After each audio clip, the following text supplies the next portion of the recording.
Thank you for joining us today. My name is Steve Wolfenbarger, and I'm the Education Manager for AHOA. As we continue our series on the impact of the hospitality industry due to COVID-19, we're happy to have an industry expert that many of you already know, Tarun Kapoor, Managing Director of Kapoor and Kapoor Hospitality. Today is the final part of his 5-part series on I Want to Win the Ball Game.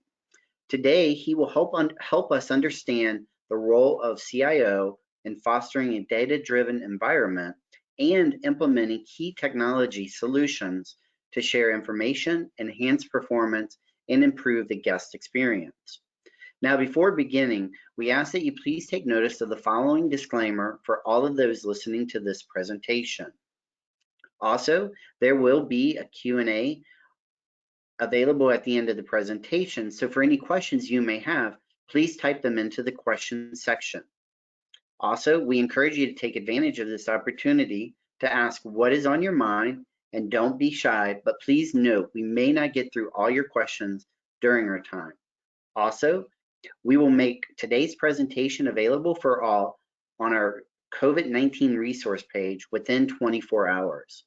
We're excited to have you all here today, so let's jump into the conversation with Tarun. Now, Tarun, in your other sessions, you talked about the GM owner being the head coach, the chief cultural officer, the chief strategy officer, and last week we talked about the chief financial officer. And today we're going to talk about the owner, GM, being your chief information officers. But before we start, I really liked your jugular metaphor, and I wanted to see if you could explain that again. Well, of course. Hello, Steve. Thank you for having me back. And I kind of feel bad. This is the last of the series, but we will do more and we will meet again. The juggler metaphor. So, I look at the job of an owner or a general manager of a hotel as somebody who is very similar to a juggler. A juggler is very charming and it catches your eye and you focus on the juggler as long as the juggler can keep the balls in the air. If the juggler was to let a ball drop, the whole act goes away and the whole charm of the juggling goes away. So I see the metaphor very real for a hotelier too, because I see as a hotelier, you are juggling what I would call is 5 balls in the air and 5 balls concurrently. So I've been using these chief titles, and I use them because I want you to take them seriously, but it doesn't matter to me whether you use the chief title or not. So this series was using the sports as a metaphor, and I called you a head coach. I also call that position of the general manager as the chief operating officer of the hotel, which is to make sure that the hotel operates effectively and efficiently. I also see the general manager as the chief culture officer.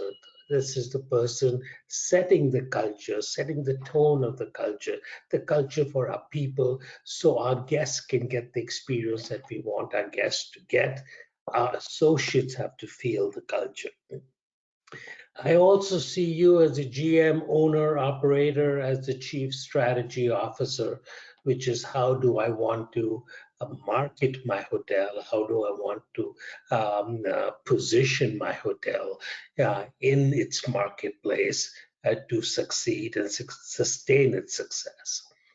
I also see you as the chief financial officer, the person at the end of the day saying, am I getting a fair return on my investment? And am I making a decent profit margin on my operations? And lastly, today, the chief information officer. So you are the person making sure that everybody in the organization and related partners have access to the information. So I see juggling these balls in the air and making sure that these 5 balls stay in the air concurrently. So that's why I use the juggler metaphor.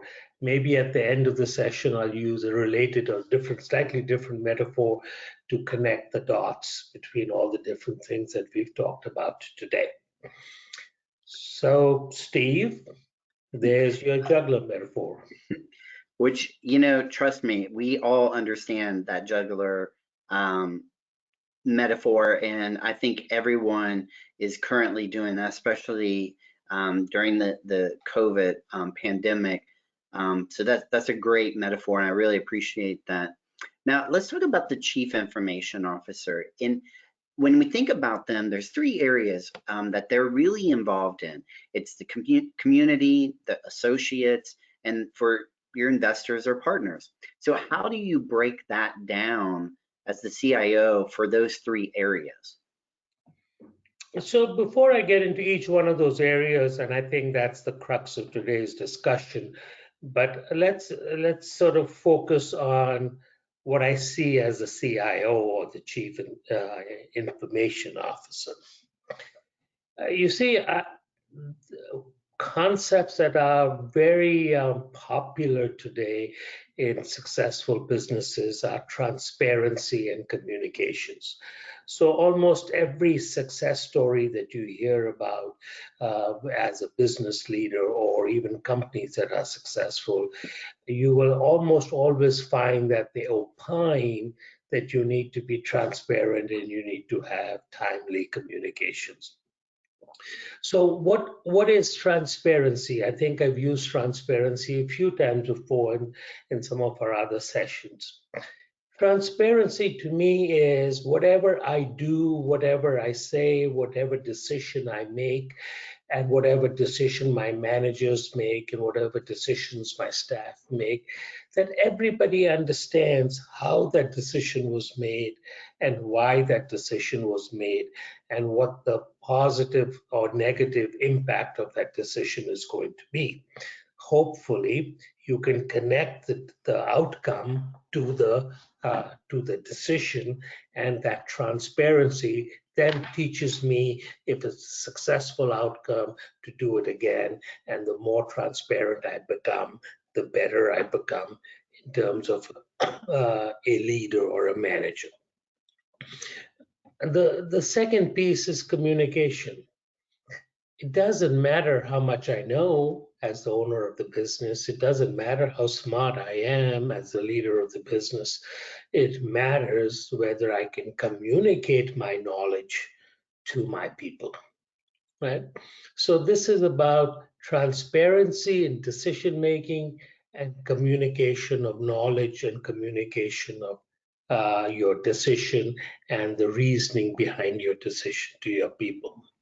So I think the transparency in communications, timely communications, giving me the information I need when I need it, not giving me any more information than I need, are critical thoughts. And let me repeat that.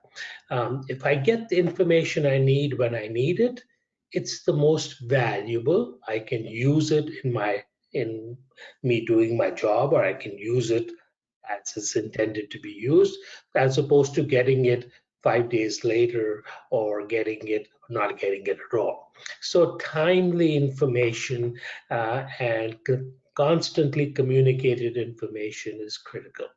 One other point I'd like to make before I get into the three groups is that I'm looking at information as information is power. Information, without information, I can't make a good choice. And every employee of mine, whether that's a room attendant, or whether that's my assistant general manager, or whether that's my executive housekeeper, each of these people, every time they do something, they spend money or they make money.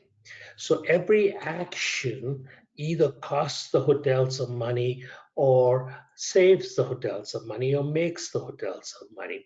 So if they understand and have all the information they need to be able to make the best choice in that decision, then arguably they will be either very cost effective or very revenue centric.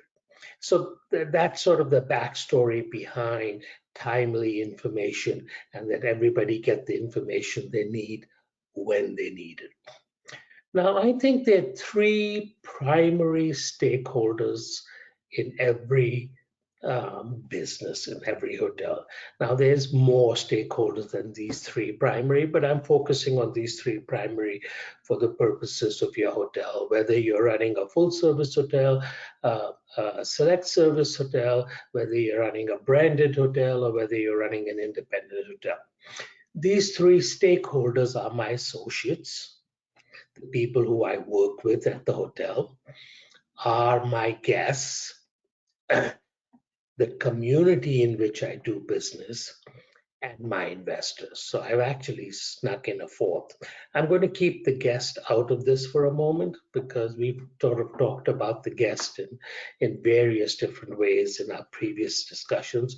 So I'm going to focus on the associates and the community in where my hotel is based, and my investors or partners who've invested in the hotel. So let's look at associates. What do the associates need to know? Well, it could be argued that if I am a guest service associate working at the front desk, I'm working the morning shift, I need to know things like who's checking out today, how many people are checking out today. Uh, I need to know if there's any guest complaints that haven't been addressed, etc. If I'm a guest service associate working in the evening, I need to know how many people are checking in, how many of these people are loyal customers, maybe platinum customers, if you will, and how can I prepare for them, and any problems that are going on in the hotel, any guest complaints that are going on in the hotel that need to be addressed, etc. Now, that's just the front desk. Take every position, housekeeping, take maintenance, take breakfast, take food and beverage, take every position in the hotel. Each of these people, whether it's a manager's position or a line employee's position, needs to be provided the information they need to spend the next 8 or 10 hours working on the job and to be the most effective. If we do not have systems in place to communicate that information, then we are going to do injustice to our associates and handcuff them and make it very difficult for them to make the best choices. So when we talked about being a head coach in our first session, and we talked about systems and procedures in some earlier sessions, those systems and procedures allow you to provide the information to every employee so that they know what to do and how to do it. I think one of the examples I used in the past is if I'm a guest room attendant, not only do I need to know how many rooms you're assigning me today, but I need to know a fundamental thing as to how many of these rooms are stayovers and how many of these rooms are checkouts. And likewise, under these COVID times, what am I allowed to do? What should I do when it comes to stayover, taking care of stayover guests, as opposed to taking care of checkout guests? Just that simple knowledge of communication and giving me the tools to use once you've given me that information can allow me to not waste my time in the different rooms that you've assigned to me. So from an associate standpoint, it boils down to how much information do I need to have to do my job. The second piece as an associate I need, not just from a system standpoint, but it is who are my customers? Am I, as the owner operator, sharing my customer profile with my employees? For example, you all know your market segments. You all know how many of these people coming in are senior citizens. Maybe how many of these people coming in are frequent hotel guests, how many of these people coming in are part of a group, and what is that group here for? Well, just providing that simple knowledge that this is a sports team and they've taken 12 rooms and there's going to be 2 kids per room, and they are here to play um, a soccer league.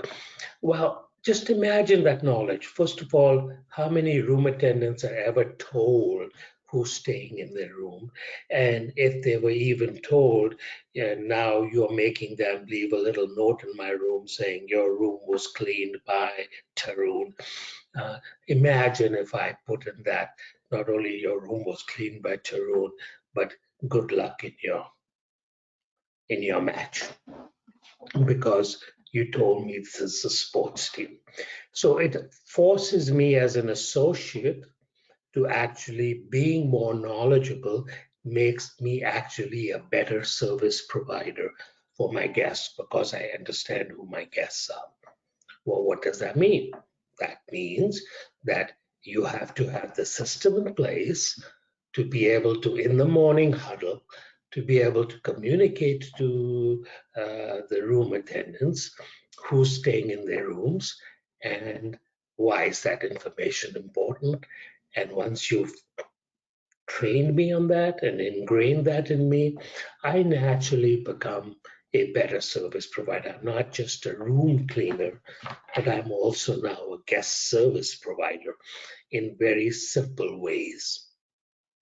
So that's just the starting point, and we can get into this a little later, Steve, about the associates. Let's talk about the community. We all live in a community, we all participate in a community consciously or unconsciously. But how much time do we spend as the owner operator sharing information? Remember, Chief Information Officer, with our community. For example, are you a member of the chamber?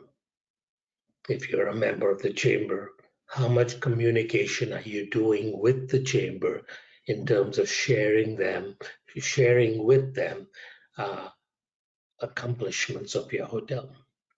Are you a member of the local Convention and Visitors Bureau, if you have that, or local travel and tourism organization? And again, what are you doing to share information on the hotel with these folks? Are you participating in local organizations, such as are you sponsoring local soccer leagues, where if you are, and maybe you have signs on the kids' shirts that say sponsored by the Holiday Inn or the Comfort Suites or the Hampton Inn, so that the community now starts to see you not just as a hotel that they don't use, but they start to see you as a vibrant member of the community. You all have local newspapers. The local newspapers are there to communicate information about the local community, the local businesses. You are a local business. And as a local business, imagine if you were sending out timely press releases, just as a normal routine once a week to the local newspaper, where you're talking about things that are happening in your community or in your hotel. So if you say that this soccer team from outstate is staying with us and they're here for the ABC championship and they made it to the finals or they won the championship, and you put that in a press release and you took a picture of yourself with the soccer team outside the court portiere of your hotel. Imagine then if that picture shows up in your local newspaper showing your hotel showing you. And so you are now becoming an active member of your community, okay? Sharing information about your hotel. Obviously, that press, if you get press, will be good for your hotel. Obviously, if you participate with the chamber or the Convention and Visitors Bureau, you will have access to groups and information, people coming in to your community. So I think it's critical that you are sharing information with your community, even if it's bad information. In our COVID times, we are all suffering. Do your local businesses even understand? Does your local government even understand your suffering? And if they don't understand your suffering, then they may be making decisions that will make your suffering, make them blind to your suffering, and you are actually not doing justice in terms of communicating to local government as to how you need their help. The third and last group that I wanted to talk about was investors. Now, at the end of the day, every one of you, I suspect, has investors. Okay? Whether the investors are family members, or whether the investors are friends, whether the investors are partners, or whether you have a different form of company, a limited liability company, it doesn't matter how your company is structured. But if you have other people who have money in your hotel, well, they need to know how the hotel is doing. And from their perspective, what they really want to know is what I talked about in the Chief Financial Officer session last time, which is what return on my investment am I getting? Is that a fair return on my investment? And what is the value of my stock in the company? Is the asset value going up or going down? Hopefully, as you keep paying off the mortgage loan, your asset value keeps going up, and hopefully you're maintaining a respectable profit margin. And in these COVID times, when obviously you probably weren't making profit, should you have communicated with your investors saying, realistically, we're going to need to put money in, or there's going to be no money coming out, and this quarter don't expect, or this year don't expect a distribution, and your K1 is not going to have anything on it. So those are some very simple examples, Steve, of the kind of information that it's my responsibility as a GM and or the owner operator to share with the three different stakeholder groups. Yeah, and I love what you were saying. And while you were talking, I was like, wow, you're involving marketing, you're involving finance. So you're again going back to your original talking about the juggler. You're juggling all those pieces still, but you're putting it in terms that are very understandable and helpful for people. So thank you on that. So this is our last webcast for this series, and we do look forward to your next series into 2021. But can we connect all of what you've done in this 5-part series and put it together and connect it to today's webinar, where you're taking the owner GM from the head coach, the hotel's chief cultural officer, the chief strategy, the chief financial officer, to today, you're talking about being the chief information officer. Sure. So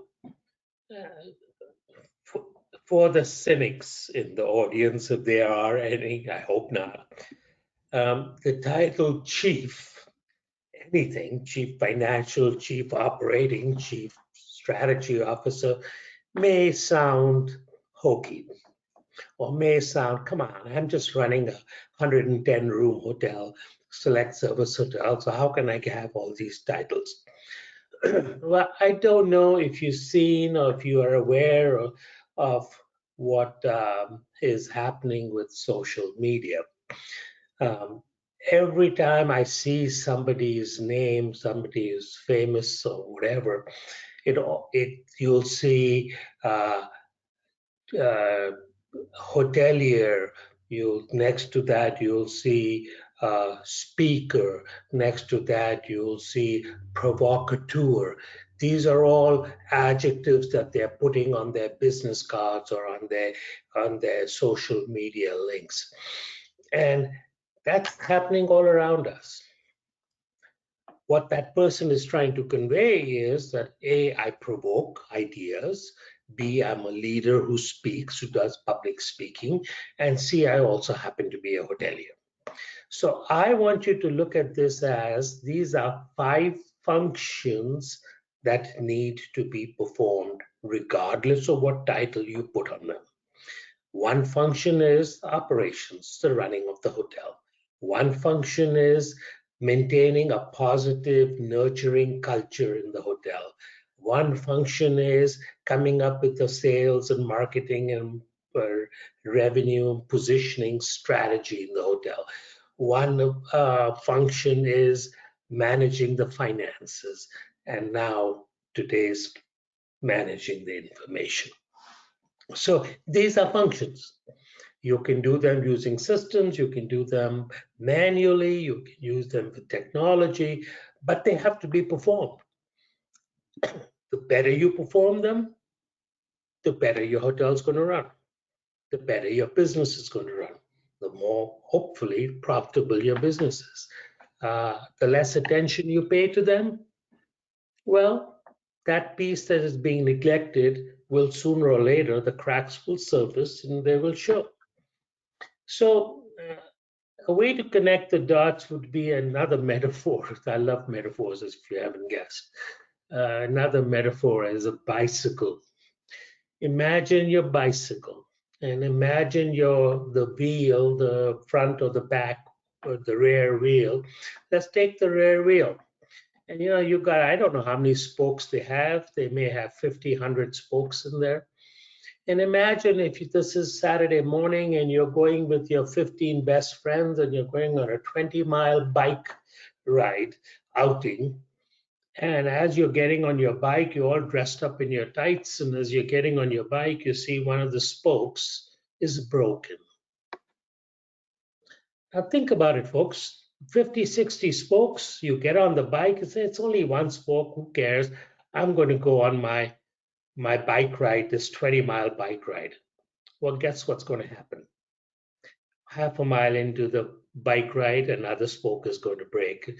2 miles into the ride, another spoke is going to break.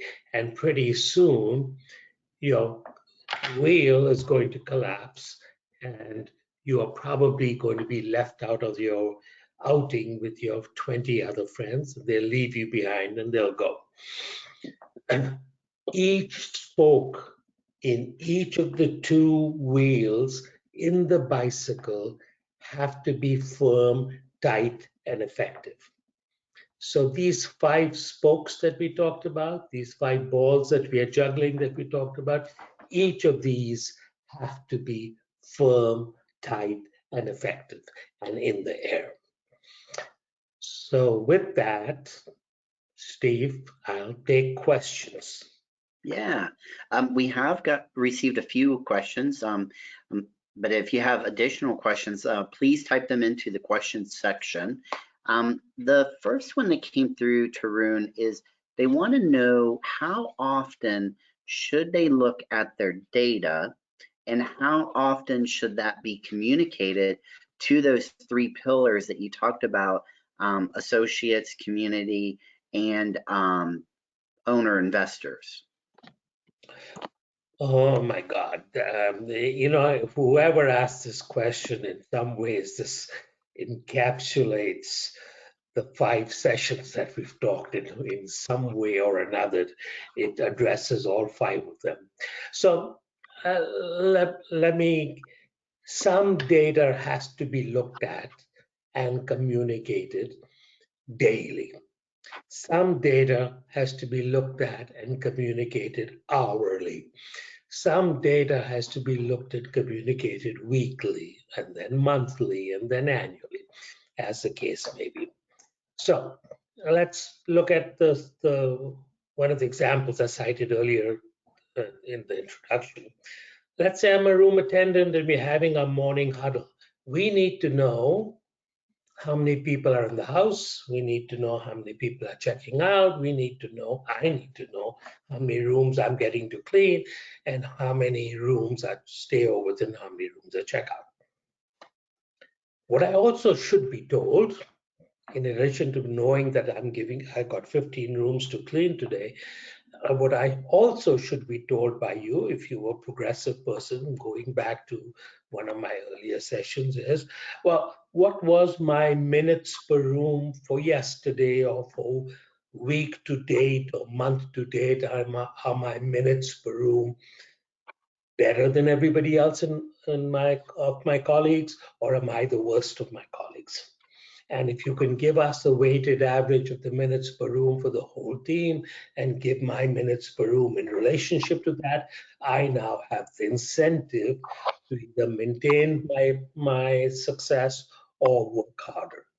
The other thing you want to tell me, for example, is my quality inspection scores.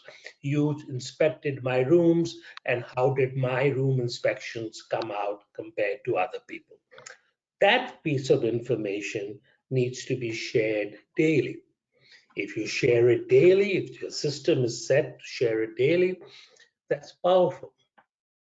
If you share with your staff your average, your occupancy month to date and today's occupancy and month to date, that's great information. If you share your average daily rate or even your RevPAR with your staff, you're educating them, you're making them realize it's all about money at the end of the day, and they become sensitive and you share. However, once a month, you want to go through your profit and loss statement, and at minimum, go through your profit and loss statement with your management team to say, are we on track? Are we doing better than what we budgeted? Are we not doing better than? So that's a monthly piece of information, and I dropped it down to its financial, and I dropped it down to operational on a daily basis. So each of these pieces of information, if you put them into your calendar, so to speak, put them into your system, so to speak, even like press release, you should have, say, every Friday, I'm going to allocate 15 minutes of my time to say, what happened in my hotel today? Could I put that into a 1 or a half page press release and send it out to my friend who's the editor of the local paper to get our name back in the news? They may not publish everything we send them, but if my hotel shows up in the newspaper once a month, that's better than every other hotel I'm competing with. So I guess my answer to the question is, every situation demands a slightly different time and frequency, but this is an ongoing way of doing business. Excellent. I'm gonna jump a question, because I think that this next question really falls into what you were just talking about. But they want to know, it says, when you talk about communication, how much do you give to the public and how often? I think you were just talking a little bit about that, and I think that really plays into that question a bit. So clearly we are in an era of 24/7 communication. Whether it's my Twitter account or my Facebook account or my LinkedIn account or the news, regardless of which station you watch, we are constantly being blasted with information. Well, what that does is, so to speak, create a noise, and it's a lot of noise around us. So the question then comes in is, how do I pop how do I stand out in the mind of the audience? So if the audience is the local community, if the audience is the local government, if the audience is the hotel's guests, if the audience is, hey, the brand, what I forgot to tell you is you want to communicate and provide information to your brand. Yes, they know how much your rate is and your revenue is, and they know all the other stuff they need, but smart hoteliers actually send a note to their brands on at least a monthly, if not a quarterly basis, telling them about all the things that the brand may not be aware of, just so that they think of my company as a credible company. So I don't know, Steve, if I quite answered your question. Oh, I think you did. We have a social media question. These are really just really flowing right into your answers onto the next question. So this person says, we respond to all reviews. However, we've started noticing that on our social media channels, we're getting some bad reviews there, but we've never responded. Should we? And should we respond like we do, I guess, through wherever they're receiving their other reviews? Where should they? So should they respond to the social media platforms, and should they do it as like they do the normal reviews? I believe not responding is, if I can say this, inherently negligible. In other words, I don't think you should be negligent. That being said, I think what I would be also doing, and by the way, you've got the staff to do this because your guest service associates at the front desk probably are more savvy when it comes to social media than you and I are. So they've got time on their hands during the 8-hour shifts, where I would analyze and trend what those negative feedback on social media are. And if you can analyze that, and if you see a trend in that, in what they are, for lack of a better word, complaining about, then you can take some good steps in-house to be proactive and to avoid this from happening again. So there's a reactive piece, which is responding, and there's a proactive piece, which is to make sure that you teach your front office manager, you teach just some simple things like checkout.